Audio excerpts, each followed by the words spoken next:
नमस्कार मित्रों, आशीष नाइक जॉब गुरु चैनल में आप सबका बहुत स्वागत है।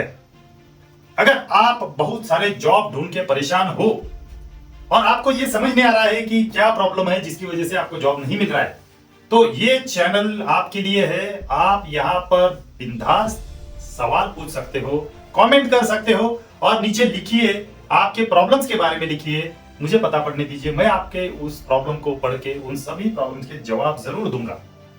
तो प्लीज कमेंट करना मतलब पार्टिसिपेट करना, लाइक करना मतलब पार्टिसिपेट करना। पार्टिसिपेट करोगे तो ग्रो करोगे, अपने आप ग्रो करोगे। आपके जीवन में ग्रोथ तब आएगी जब आप किसी चीज के साथ, अच्छे चीज के साथ, किसी गुरु के साथ, किसी मेंटर के साथ, कोच के साथ केवल फिजिकली नहीं जुड़ना है, इमोशनली भी जुड़ना है। जुड़ना बहुत इंपॉर्टेंट होता है। मन से मन जुड़ना चाहिए, तो आपके अंदर बदलाव की शुरुआत होगी। आप अपने जीवन से प्रॉब्लम की जड़ को पता लगा पाओगे। उसको उखाड़ बाहर फेंकने के लिए जो जरूरी है वो सब करोगे। अगर पता नहीं है तो गुरु आपकी हेल्प करेगा, मेंटर कोच आपकी हेल्प करेगा। ये चैनल आपका मेंटर बनेगा और आपको उन सभी चीजों तक पहुंचाएगा जो आपके जीवन में प्रॉब्लम बनकर आ रही है, आपको आगे बढ़ने नहीं दे रही है। ये सारा खेल मन का है, ये सारा खेल सोच का है, बड़ी सोच का बड़ा जादू। बस ये याद रखो कि जीवन में प्राप्त करना है, चाहे जॉब हो, कोई सक्सेस हो, बहुत बड़ा सपना हो, कुछ भी हासिल करना हो, अमीर बनना हो, तो सब कुछ डिपेंड है आपकी सोच के ऊपर। बस जितना सोचोगे, जितना आप उस चीज को प्राप्त करने के लिए प्लानिंग करोगे, अपने आप एक्शन लेने का मन करेगा। अब यहां बहुत जरूरी है कि एक्शन में कन्वर्ट होनी चाहिए सोच। केवल सोचते रहोगे तो बड़े नहीं बनोगे। सोच आपको एक्शन की तरफ ले जा रही है तो वो सही सोच है। ऐसी सोच पैदा करो कि जो आपसे एक्शन करवाती है। आपको देखो, सिंपल सी चीज है, 2 एक्शन लेने हैं आपको। यहां पर 2 एक्शन लेने हैं, 2 एक्शन।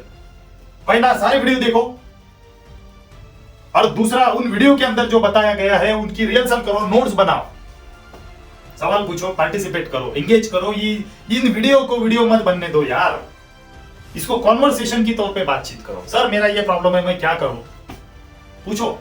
तो हम लोगों को ये जॉब नहीं मिलने की श्रृंखला में हम लोगों ने देखा कि क्या मेन रीजन होता है पता है?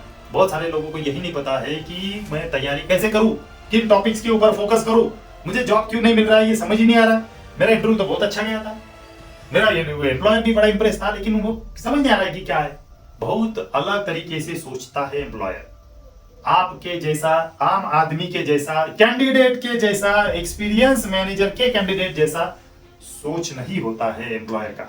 तो एम्प्लॉयर हजारों की सैलरी देकर आपको हायर कर रहा है, जॉब दे रहा है, तो आपसे जरूर कुछ ऐसा सोच रहा है कि जितना सैलरी दे रहा है उसके कई गुना ज्यादा उसके बिजनेस में उसको फायदा हो। तो आपको क्या करना है कि एम्प्लॉयर क्या सोचता है ये समझना पड़ेगा। और ये चैनल बाकी सभी यूट्यूब के चैनल से सबसे अलग इसलिए है क्योंकि यहाँ एम्प्लॉयर की सोच कैसी होती है, एम्प्लॉयर आप में क्या क्वालिटीज को देखता है और सिलेक्शन करता है, किन क्वालिटीज को देखकर रिजेक्ट करता है, यही सब यहाँ सिखाया जाता है। ऐसे ही अनेक क्वालिटीज के जो वीडियो बन चुके हैं और आगे भी बनने वाले हैं, उसमें एक बहुत ही महत्वपूर्ण क्वालिटी है और कुछ कुछ जॉब में तो वो मेक और ब्रेक का भी काम करती है। बहुत इंपॉर्टेंट क्वालिटी है। कुछ जॉब ऐसे होते हैं जहां इनकी सख्त जरूरत है। सेल्स का जॉब, मैन्युफैक्चरिंग का जॉब, एचआर का जॉब बहुत इंपॉर्टेंट है। ये वाली क्वालिटी जो मैं बताने जा रहा हूं, इसको बोलते हैं अटेंशन टू डिटेल। डिटेल्स को मतलब किसी भी चीज को सूक्ष्म तरीके से देखने की क्षमता, किसी भी चीज को गहराई से समझने की क्षमता। ऊपर ऊपर मत समझो चीजों को, अंदर तक जाओ, गहराई तक जाओ, पता लगाने की कोशिश करो कि ये चीज अस्तित्व में है तो क्यों है, कैसा है, सब कुछ समझने की कोशिश करो। तो ये अटेंशन टू डिटेल बहुत इंपॉर्टेंट होता है। तो कुछ कुछ जॉब में, जैसे जहां इन्वेस्टिगेशन बहुत इंपॉर्टेंट है, पुलिस का जॉब है, तो वहां ये एक्सट्रीमली इंपॉर्टेंट रोल प्ले करता है। जो लॉयर होते हैं ना, लॉयर, डॉक्टर होता है ना, वो प्रॉब्लम को ऐसे ऊपर ऊपर नहीं समझता है, वो डिटेल में अंदर घुस के, अगर उसने बस इतना देख लिया, आपको अच्छा सर्दी है, आपको खांसी है और आपको बुखार है, तो ये दवाई ले लो, चले जाओ, ये ऊपर ऊपर से भाई हमको भी पता है ये तो। तो डॉक्टर वो होता है जो गहराई से जांच करे, पता लगाए, 4 सवाल और पूछे कि पेट में दर्द है, कहीं इधर कुछ हो रहा है, फेफड़ों में कुछ हो रहा है, सर में चक्कर आता है, आपको खाने में ये है वो है, ऐसा वैसा, बहुत सारे सवाल पूछ पूछ के वो बहुत सारी पॉसिबिलिटी जो उसके सामने नजर आ रही है एक एक को एलिमिनेट करता है। अगर फिर भी दुविधा है तो टेस्ट करवाता है, तब जाके फाइनल बोलता है कि आपको क्या प्रॉब्लम है, फिर दवाई देता है। दवाई ऐसे डायरेक्टली 2-4 सिम्टम को देखकर नहीं देता है वो दवाई, उसको बोला जाता है गहराई में जाके जांच करना है, अटेंशन टू डिटेल, डिटेल में समझना चीजों को। इन्वेस्टिगेशन करने वाला पुलिस भी अगर अटेंशन टू डिटेल नहीं है तो वो पकड़ नहीं पाएगा। लॉयर भी उस केस की जानकारी अगर उसको एकदम ऐसे ऊपर ऊपर के लेवल की जानकारी है, नीचे गहराई में नहीं पता है, तो वो डिफेंड भी नहीं कर पाएगा, केस लड़ ही नहीं पाएगा। इसी तरह से बहुत सारे जॉब होते हैं, एचआर का जॉब, अटेंशन टू डिटेल बहुत जरूरी है। तो वही तो आपका एम्प्लॉयर अपने अंदर देख रहा है कि भाई मैं आपको जॉब तो दूंगा, लेकिन कहीं ऐसा तो नहीं है ये आदमी जैसे सेल्स की जॉब में आप अपना प्रोडक्ट या अपनी सर्विस कस्टमर को बेच रहे हो, तो वो कस्टमर जो बैठा है उसके क्या चीजें, क्या बोलता है, कैसा बिहेव करता है, आपके फोन कॉल पिकअप करता है नहीं करता है, इन सब में से उसको पता लगाना होता है कि what is happening with this particular lead. अगर 4 बार फोन करके भी कोई फोन नहीं उठा रहा है तो उसका सीधा सीधा कंक्लूजन नहीं निकलना चाहिए कि वो आप में इंटरेस्टेड नहीं है। वो हो सकता है आपसे बाकी दूसरे कस्टमर के मुकाबले 100 गुना ज्यादा इंटरेस्टेड है, पर वो बेचारा इतना बिजी है, नहीं उठा पा रहा है। पॉजिटिव सोच रखनी चाहिए हर बार, लेकिन ऑफ कोर्स बहुत सारे दूसरे पैरामीटर भी देखने पड़ते हैं। तो कौन से क्या क्या पैरामीटर्स देख रहे हैं भाई? आपने मैसेज भेजा क्या हुआ, ईमेल भेजा क्या हुआ, मिलने गए क्या हुआ, उनके जब भी मुलाकात होने का मौका मिला तो जो बातें उन्होंने की क्या हुआ, उन सवालों में क्या बोला उसने, क्या उसने बताया क्या कि उसको इंटरेस्ट है कि नहीं है, क्या उसने अपने बजट के बारे में कोई प्रॉब्लम बताया, पैसों की प्रॉब्लम है उसको इसलिए आपका प्रोडक्ट या आपकी सर्विस नहीं ले रहा है वो। आपको बहुत सारे डिटेल चीजों में घुसना पड़ेगा। आपको वहां भी बहुत इंपॉर्टेंट है जहां पर जैसे कस्टमर सपोर्ट, कस्टमर नाराज है, क्यों नाराज है, उसने कंप्लेंट किया क्यों किया, प्रोडक्ट खराब है इसलिए प्रोडक्ट या सर्विस खराब थी इसलिए किया, कई बार नहीं किया। एक बात बोलता हूं, कस्टमर सपोर्ट का आप अगर सर्वे उठा लोगे तो 60 से 70% प्रॉब्लम्स होते हैं कुछ अलग ही तरीके के, जिनका प्रोडक्ट और सर्विस से कुछ लेना देना नहीं है। प्रोडक्ट खरीदने से लेके उसके घर जाने तक वो कम से कम उस कंपनी के 2, 4, 5, 6 अलग अलग लोगों से मिलता है। सबका बिहेवियर, क्योंकि ये टच पॉइंट्स बोला जाता है, इनको क्या बोलते हैं, कस्टमर टच पॉइंट। अगर उसमें से एक भी टच पॉइंट खराब निकलता है, एक भी व्यक्ति उन 5-6 में से कस्टमर के साथ बदतमीजी करता है, खराब उसको एक्सपीरियंस देता है, तो नेचुरली कोई भी व्यक्ति ये नहीं चाहेगा। वो पैसा दे के आपका प्रोडक्ट ले रहा है, फ्री में नहीं ले रहा है, और फ्री में भी ले रहा है तो आपकी जाति क्यों सहन करेगा वो? तो कंप्लेंट जो होती है कई बार ऐसे ही फालतू के किसी कारण से होती है। और अगर आपको ये जॉब मिला है कस्टमर सपोर्ट के जैसा कोई भी दूसरा जॉब, मार्केटिंग का जॉब, कस्टमर रिलेशनशिप का जॉब, तो उसमें अटेंशन टू डिटेल बहुत महत्वपूर्ण है कि किन चीजों की वजह से ये परेशानी हुई है। सर प्रोडक्ट में आप बताइए सर आपको क्या प्रॉब्लम था, तो बोलेगा नहीं मैम प्रोडक्ट तो ठीक था। तो प्रोडक्ट तो ठीक है, तो कंप्लेंट किस चीज के लिए? क्या हमारा व्यक्ति आपके घर पे सही इंस्टॉलेशन नहीं किया, उसने इंस्टॉलेशन भी अच्छा हुआ है, तो फिर इंस्टॉलेशन भी अच्छा हुआ है तो क्या दिक्कत आ गई सर आपको? कंप्लेंट किस चीज की? पता लगाओ, 4 सवाल पूछो और 5 सवाल, 10 सवाल, 20 सवाल। सवाल पूछने से इंटेलिजेंस झलकता है। जवाब देने वाला व्यक्ति ज्यादा इंटेलिजेंट नहीं होता है, जवाब देने वाला व्यक्ति के पास सिर्फ उस सवाल का आंसर मौजूद है, नॉलेज मौजूद है, पर जरूर नहीं कि वो इंटेलिजेंट है। लेकिन सवाल इनोवेटिवली दिमाग में पैदा होते हैं, और ये सवाल जितने पैदा होते हैं वो आपके इंटेलिजेंस को बताते हैं। ज्यादा इंटेलिजेंट लोगों के मन में ज्यादा सवाल आते हैं। अगर आपको लगता है आपके मन में बहुत सवाल आते हैं लेकिन किसी कारण से आप उसको हिचकिचाते हो सवाल पूछने में, तो आज के बाद ये समझ लो कि आप अपना उस मौका, वो अपॉर्चुनिटी को गंवा रहे हो जिसमें आप दुनिया को दिखा सकते थे कि आप एक इंटेलिजेंट व्यक्ति हो, एक बुद्धिमान व्यक्ति हो। बहुत अच्छी चीज को आप गंवा रहे हो। तो अटेंशन टू डिटेल में सवाल पूछना बहुत इंपॉर्टेंट है।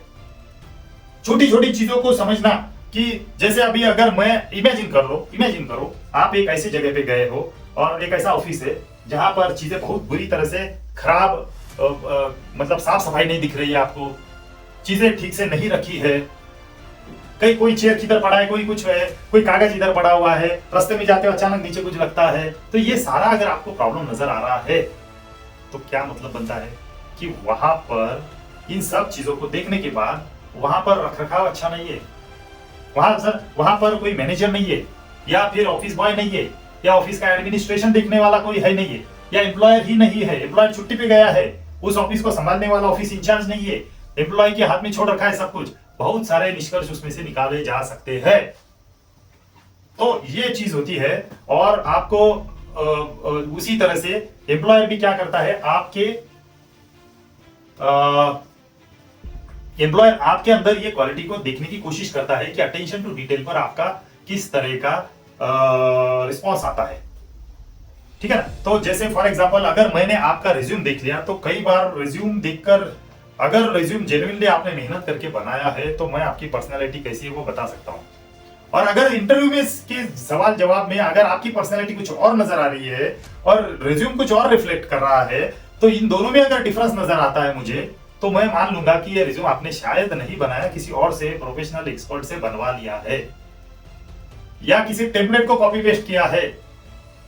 तो कई बार नहीं, क्या आपको देखो, ये एक इंटरव्यू लेने वाले का भी बहुत बड़ा एक स्किल होता है कि वो कितने डिटेल्स अंदर आपके देखता है। तो अटेंशन टू डिटेल हर जगह पे इंपॉर्टेंट है। कोई भी काम करोगे तो best of the best performance तभी मिलेगा जब आप गहराई तक उस प्रॉब्लम को जानते हो, उस काम को समझते हो, उस काम के छोटे से छोटे पहलुओं को जानते हो। तभी आपको ये माना जाएगा कि ये स्किल में, ये क्वालिटी में आप बहुत महारत हासिल किए हो। और अगर आपका अटेंशन टू डिटेल बहुत अच्छा है, डिटेल जानकारी जुटाना आपके लिए बहुत एक अच्छी कला है आपके अंदर, तो फिर जॉब मिलकर ही रहता है, मिलेगा, जरूर मिलेगा जॉब। आपको दिखाना है। आप जब किसी भी सवाल के जवाब में अगर आप उसको कुछ बता सकते हो बहुत उसको, तो आप कोशिश करो कि मान के चलिए कि आप अपने सेल्स की एक्टिविटी को किस तरह से एग्जीक्यूट करते हो। तो आपको जब जब भी मौका मिलता है ना, आपको सोचना है इसका जवाब देते हो कि क्या मैं इसका आंसर थोड़ा स्ट्रक्चर्ड वे से दे सकता हूं। स्ट्रक्चर्ड का मतलब मैं पॉइंट नंबर 1 2 3 4 ऐसा बता सकता हूं। सोचो, और रिहर्सल करने के बाद में क्या इंटरव्यू में ज्यादा सोचने का समय नहीं लगेगा आपको। मतलब हर बहुत सारे सवालों के जवाब में अगर आपने ऐसा स्ट्रक्चर्ड अप्रोच लिया है 1 2 3 4, अगर आप ठीक से बता पा रहे हो, तो फिर आपको जो है बहुत बढ़िया तरीके से हर आंसर को जवाब देने को मिलता है। मैंने एक टेक्निक सिखाई थी, स्टार मेथड, STAR। सिचुएशन क्या है, T मतलब टास्क क्या है, A मतलब एक्शन क्या है, R मतलब रिजल्ट क्या है। तो स्टार मेथड के ऊपर एक बहुत स्पेशलाइज्ड वीडियो बनेगा, तब आप उस वीडियो को देख लेना। और पहले भी बहुत सारे वीडियो में मैंने बताया है स्टार मेथड का इस्तेमाल करके जवाब देना। तो अटेंशन टू डिटेल में आपका जवाब अगर बहुत ही सिस्टमैटिक तरीके से आपने पेश किया है तो इंप्रेस जरूर होता है व्यक्ति। चाहे आपका आंसर गलत क्यों ना हो, लेकिन आपका आंसर देने का तरीका बहुत अच्छा है। बहुत बार तो मैंने आंसर देने के तरीके के ऊपर ही लोगों का सिलेक्शन किया है। मेरे यहां अगर आप आओगे और मैं अगर आपका एम्प्लॉयर हूं, तो मैं इन सब चीजों को जरूर देखता हूं। अगर मुझे ऐसा लगता है कि ये व्यक्ति जो है ये अपने काम के अंदर इतना ज्यादा ध्यान नहीं देता है, तो फिर अटेंशन टू डिटेल मिसिंग है। I don't want this kind of people. Many employer don't want. So job चाहिए तो इन चीजों को समझो, इसके ऊपर रिहर्सल करो, इंटरव्यू में मेक श्योर करो कि आप कम से कम 1-2 एग्जाम्पल तो जरूर दो हर क्वालिटी को लेके। कोई सवाल हो तो मुझे जरूर पूछना। आपको जॉब मिलकर ही रहेगा। आपको जॉब मिलना इस चैनल का मकसद ही नहीं, पैशन है। और अगले वीडियो में हम फिर से मिलेंगे ऐसे ही किसी दमदार विषय को लेके। तब तक के लिए धन्यवाद, नमस्कार।